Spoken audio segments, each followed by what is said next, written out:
आप देख रहे हैं मजाक म्यूजिक को। सिंगिंग बाय लाडी दीवाना। अरे जिया जिया हो मजाक म्यूजिक वाला राकेश जी, तू तो छा गई पूरा मिथिलांचल में। पूरा यूपी बिहार का छौरी छोड़ दलिया बिगाड़ के। पूरा यूपी बिहार का छौरी छोड़ दलिया बिगाड़ के। आ तोहरा जैसन खिलाड़ के गेले तो छौड़ा बाजार के। आ तोहरा जैसन खिलाड़ के गेले तो छौड़ा बाजार के। बात के तोहर गाँव में न करतौ केतनो देबही गाड़ के। एगो तोहरा जैसन छिनार के गेले तो छौड़ा बाजार के। आ तोरा जैसन खिलाड़ के गेले तो छौड़ा बाजार के।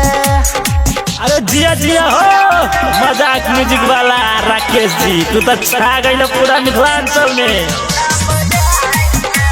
रिया स्टूडियो दिल्ली।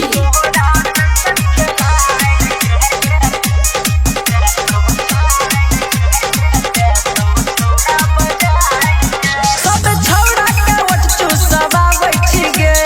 जिया जिया हो मजाक म्यूजिक, तू तो छा गई पूरा मिथिलांचल और बिहार में। सब छौड़ा के ओठ चूसवा बैठी गे। है अपन बहिर ढोरी देखाबै छी गे।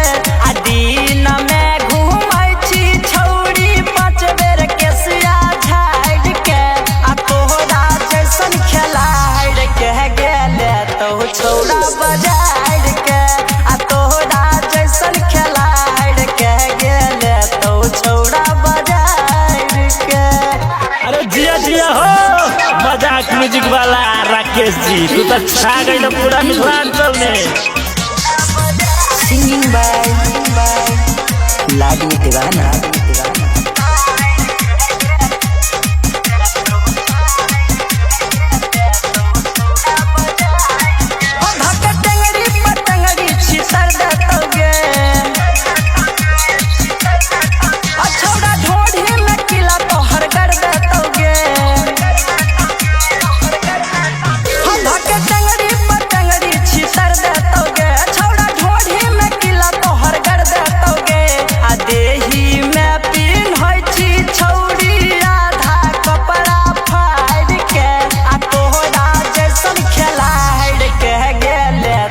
छौड़ा बाजार के।